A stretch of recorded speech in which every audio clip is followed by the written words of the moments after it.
Hey there, cats and kitties. I am the Blues Man, Johnny Blues, and this is going to be a brief little review for Teen Titans Year 1, written primarily by Amy Wolfram, penciled by Carl Kerschel, inked by Sergei Lapointe, colored by Steph Peru and John Rauch, and lettered by Nick J. Napolitano. Now, this is pre-New 52 Teen Titans Year 1, and the one thing I have to say about it, number one, is that Year 1 was poorly titled. It shouldn't be a Year 1 book, because frankly, it doesn't live up to that name. I've seen bits and pieces of some of the other Year 1s, Batman especially. I haven't actually read the full thing yet, but I do want to get my hands on it eventually, and this just doesn't fit that mold from what I've heard. Now, this is very comical. This is very sort of goofy, if you will. It's very much in the vein of the Teen Titans, the animated series. Now, the reason I think this is interesting is because the writer chiefly has a history with that animated show, and I absolutely loved that show, I have to say. But this just, I don't know, it left me thrown for a loop. I was really displeased with it by the end, and I'm sad to say that because I was really looking forward to this book. Now, essentially, you're dealing with 6 issues. This was limited to a 6-issue miniseries. It was probably intended to go longer.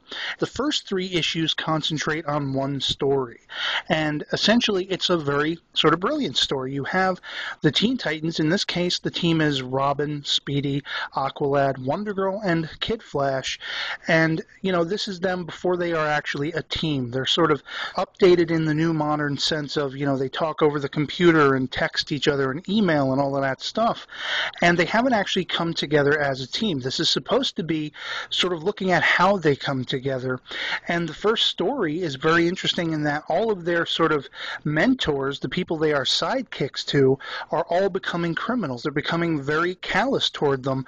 You see Batman manhandling Robin and tossing him around and telling him he's worthless and to get out of his way and stuff like that. You see Green Arrow using explosives and actually putting people's lives at risk.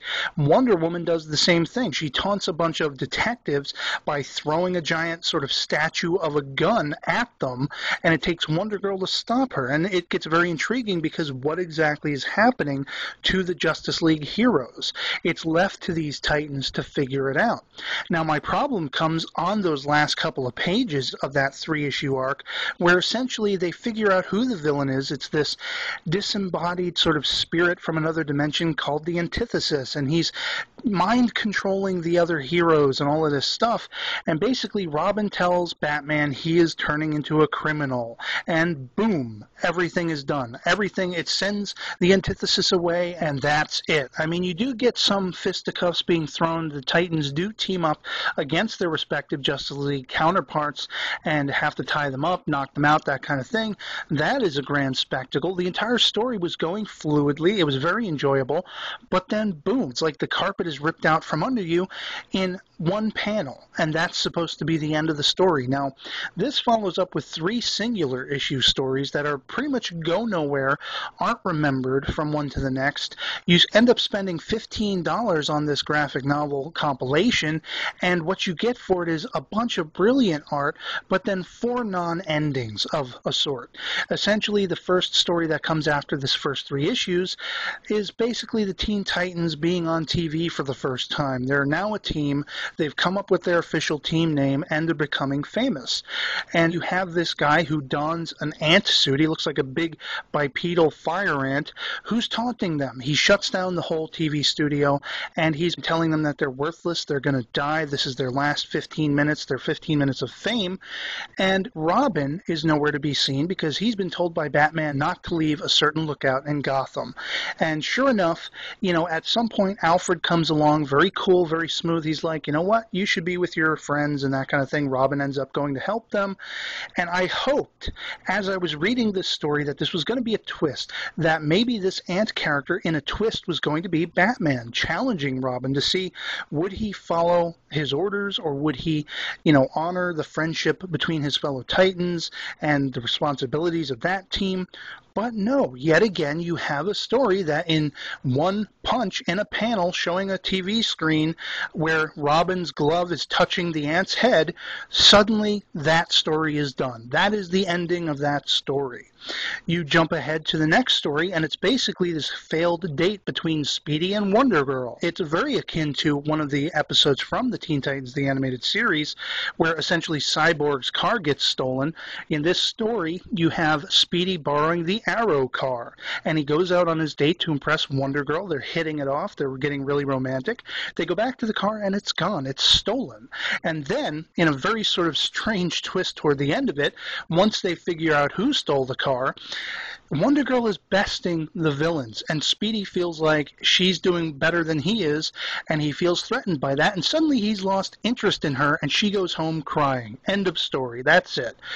Now, what makes matters worse is in the final issue in the 6-issue story, this is long forgotten. No mention of this whatsoever ever again, that they even romantically thought of each other.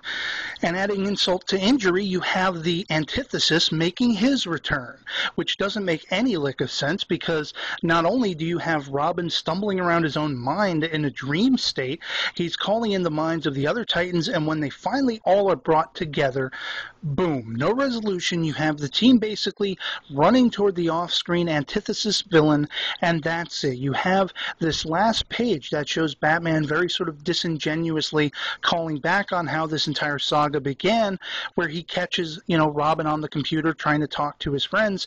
He is now trying to message Robin and say, I understand that you want to be with your friends. I understand you have responsibilities with this new team that you have. And then he deletes it all and he just tells Robin to come home.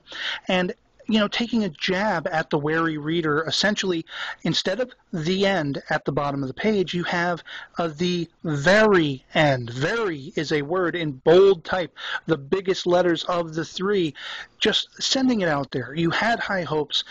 Don't bother. You're not going to get any fulfillment. We know you didn't get it. You're not going to get it.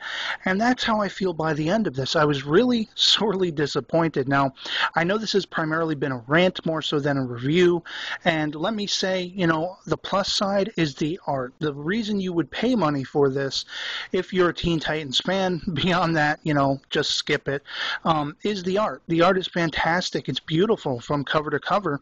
And I do like some of the characterizations, although the thing is, if you are really looking for a genuine year one of the Teen Titans, overlook this piece. Go back and read the reprints of the original Teen Titans comics, because this is not a year one. This is not to be taken seriously. It's too much like the animated series. Much as I love it, this is not a year one. I mean, essentially, Aqua-Lad, the characterization of Aqua-Lad is buffoonish. He's laughable. He is the Beast Boy from the animated series, for lack of having one in this book. I mean, he lives underwater, and a blowfish scares him to the point of squealing, and he squeals a lot, let me say.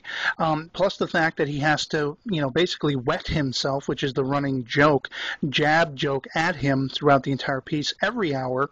And there is one sequence that is funny, does make light of it though, where Wonder Girl is worried that her older sister, Wonder Woman, doesn't love her, and she starts crying, and the tears just go crazy, and Aqua-Lad is there, to wet himself, essentially.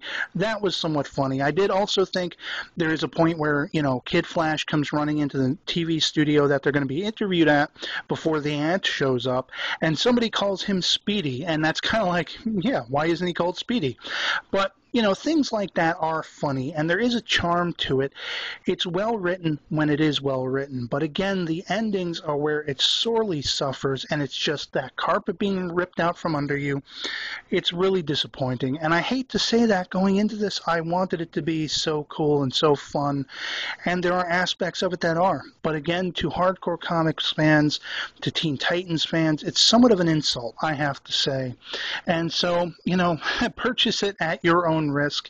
You can definitely see some of the preview pages that I've included with this video, but otherwise, think better of it, skip it, flip through it, read it at the store if you need to see it, and just save your money, buy something else. Otherwise, that's pretty much all I have to say on it. I'd love to hear from you guys in the comments below what you thought of Teen Titans Year 1, what you think of Teen Titans in general. Did you love the animated series as I did? And otherwise, that'll be it from me, so I'll catch you all later. Peace.